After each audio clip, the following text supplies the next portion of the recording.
Hi everyone! Welcome back to My Story Living with Lupus. If you're new here, this is a space where we explore all things related to living with lupus, from managing symptoms to navigating life's unique challenges. So grab your tea, get comfy, and let's get right into it.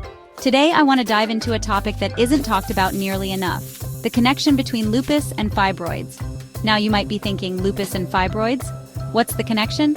Well, as many of you know, lupus is a complex autoimmune disease that can affect any part of the body, and that includes our reproductive system. And fibroids, those benign tumors that grow in the uterus, can really complicate things.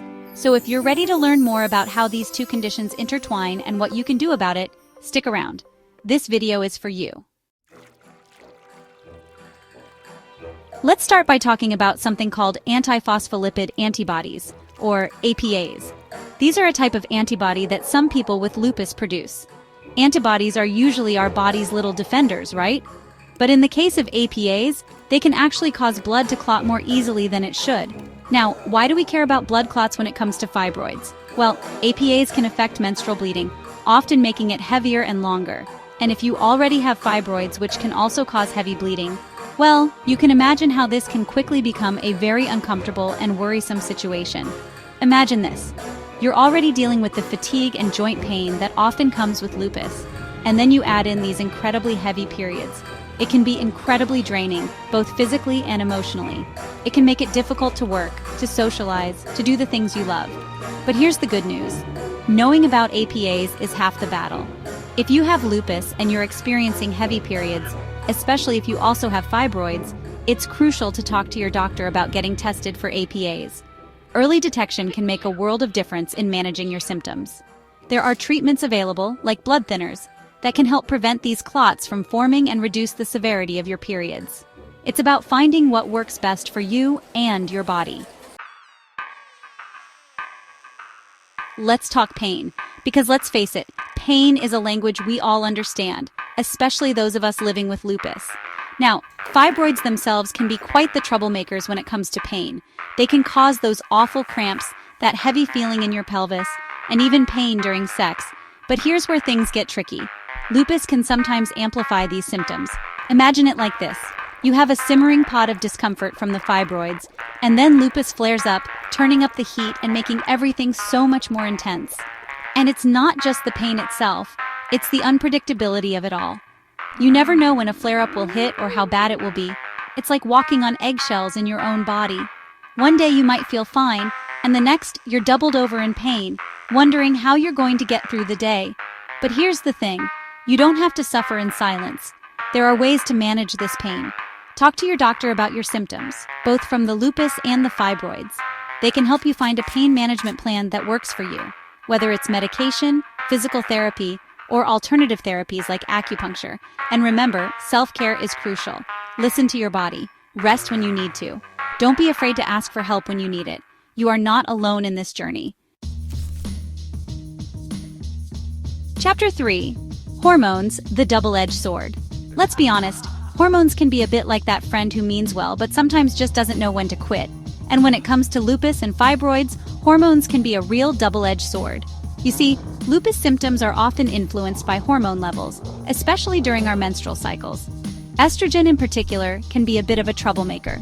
Some women find that their lupus symptoms actually worsen in the days or weeks leading up to their period, when estrogen levels are naturally higher. And guess what? Estrogen can also fuel the growth of fibroids. It's like these two conditions are egging each other on, creating a vicious cycle of discomfort and frustration. It can feel like you're caught in a hormonal tug-of-war, with your body being pulled in different directions. One minute you're dealing with a lupus flare, and the next, you're battling heavy bleeding and pelvic pain from your fibroids. But here's the key. Knowledge is power.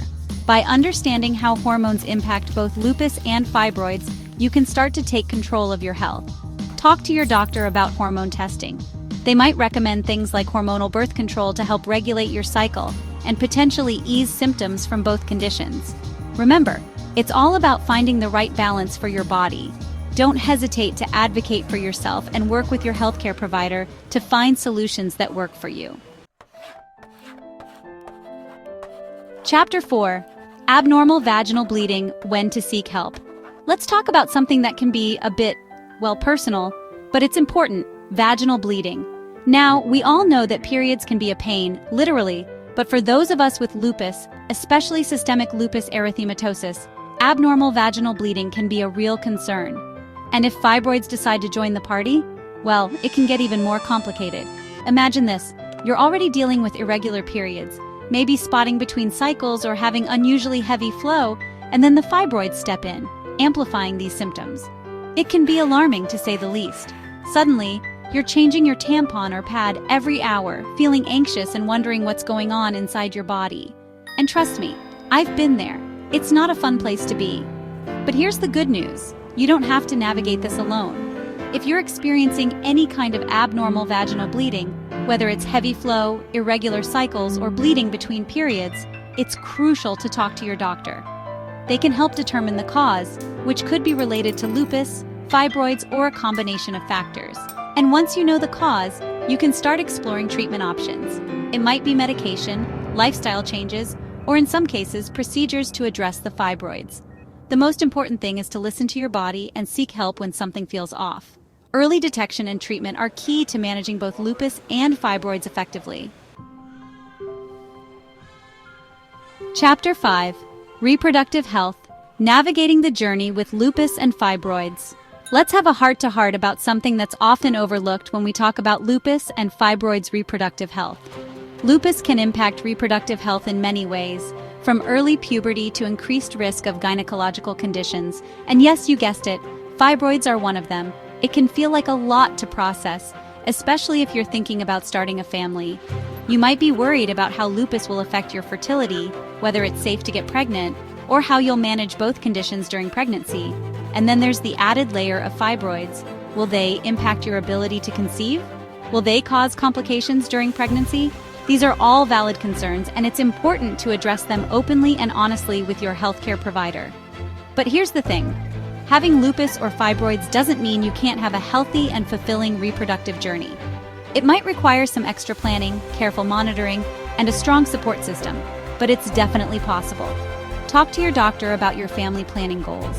They can help you assess your individual risks, discuss potential challenges, and create a plan that prioritizes both your reproductive health and your overall well-being.